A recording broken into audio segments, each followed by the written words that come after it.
더불어민주당 전당대회 막판 정봉주 후보의 이른바 명파리 발언에 후폭풍이 거세지는 모양새입니다. 경쟁 후보와 일부 당원들의 비판이 쏟아지고 있는 상황인데요. 우선 김민석, 김병주 최고위원 후보의 목소리를 듣고 이어가겠습니다.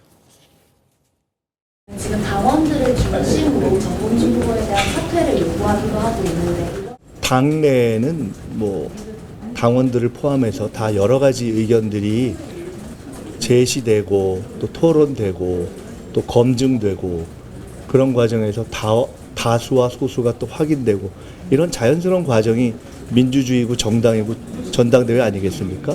그러니까 성역 없이 모든 주제들이 이렇게 제기되고 토론되고 하는 것이 바람직하다. 해명이 저는 조금 부족하다고 봐요. 이렇게 했는데 내가 뭐가 부족했다. 뭐 이런 걸 구체적으로 해야 되는데 저기도 좀 개념적으로 이렇게 얘기를 하니까 자꾸 오해가 살 수가 있고.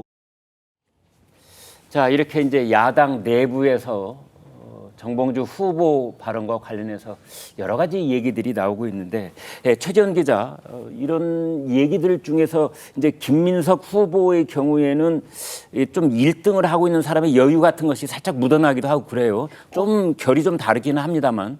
어제 그 긴급 기자회견을 잡았는데 이제 아무래도 이런 정봉주 후보 발언에 대한 반박성 발언을 하지 않을까 기자들도 예상을 했었는데 네.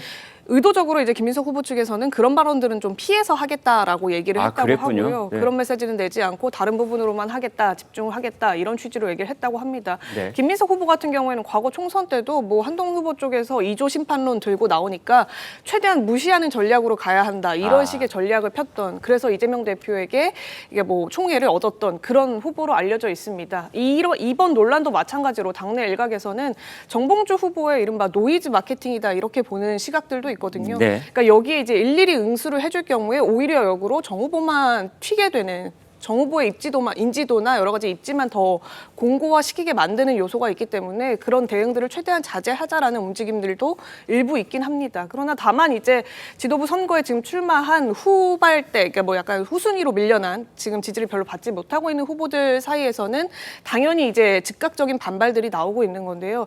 특히나 뭐 전현희 의원 같은 경우에는 지금 뭐 내용 보면 제명인의 마을에 아예 찾아가서 뒤에서 칼 꽂지 않는다는 철학을 평생 실천해 온 것이 바로 나다. 이러면서 네. 내부 총질 마타도어는 그만해야 한다 이렇게 말을 했고요. 네. 또 강선우 후보 지금 뭐 8등인데 이재명의 먹사니즘, 기본사회 저 많이 팔았다. 앞으로도 더 팔겠다. 이렇게 노골적인 방어를 하기도 했습니다. 또 강성 친명 의원으로 꼽히죠. 양문석 의원 같은 경우에는 어제까지, 그러니까 어제로 시점을 못 박아놓고 당원들에게 정봉주 후보가 나서서 사과를 한다면 안아드리겠다. 하루만 기다려달라. 이러면서 사죄를 공개적으로 압박하기도 했는데 어제 정봉주 의원은 이에 대해서는 이제 뜻을 굽히지는 않았고요. 오늘 이에 대해서 강성 지지층이라고 불리는 당원들이 당사 앞에 오후에 모여서 정 후보의 후보 사퇴를 요구하는 집회를 열겠다고 예고를 한 상태입니다. 네. 성 의원님, 이제 정봉주 후보의 이른바 이제 그 후일담 그 파동이라고 할까요? 이제 이것을 보면은 한 가지 특징이 있는데 과거에 어떤 민주당 사람들한테서 보지 못한 개딸들하고 마치 이렇게 맞짱을 한번 떠보자 뭐 이런 그런 태도를 보이고 있어요. 왜 그러는 겁니까? 그러니까 이게 사실 민주당의 어느 누구도 이재명 체제가 들어서고 난 뒤에 이런 모습을 보일 수가 없었죠. 네. 이 개딸이라고 하는 분들이 그냥 어지간한 사람들이 아니지 않습니까? 네. 뭐 문자를 보내는 것부터 시작해가지고 실질적으로 막 국회에 막 쳐들어가는 일도 있고 별의별 일들이 있는데 눈에 띄는 거는 정봉주 전 의원 같은 경우는 입장을 일단 밝히긴 밝혔었습니다. 네. 이 사태에 대해 가지고 그때 이제 나왔던 게 이재명 후보를 간절히 지키고자 하는 개딸 당원들이 어떻게 이재명 파리일 수가 있냐 뭐 이런 식으로 이제 얘기했거든요. 근데 이 글이 지금 제가 들어오기 직전에도 제가 페이스북을 확인해 보니까 삭제가 됐는지 안 보여요. 네. 그리고 지금 제일 상단에 있는 글 같은 경우는 이재명 팔이 뿌리 뽑겠다. 이게 지금 글이 올라와 있거든요. 네. 거꾸로 얘기해 봤을 때 개딸이 그러면 이재명 팔이라는 뜻 아니냐. 이렇게도 우리가 해석을 해볼 수가 있는 부분이죠.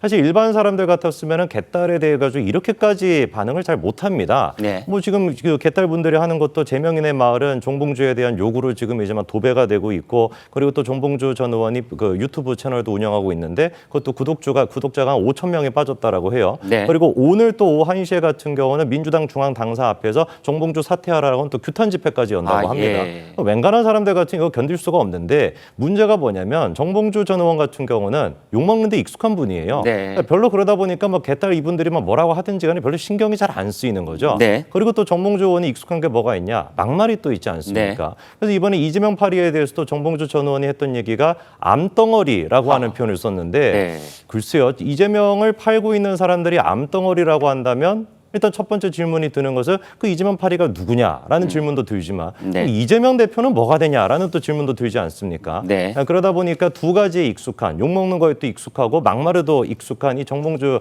전 의원이 만약에 최고위원이 된다면은 민주당의 모습이 어떻게 될지 저는 개인적으로 좀 벌써부터 기대가 됩니다.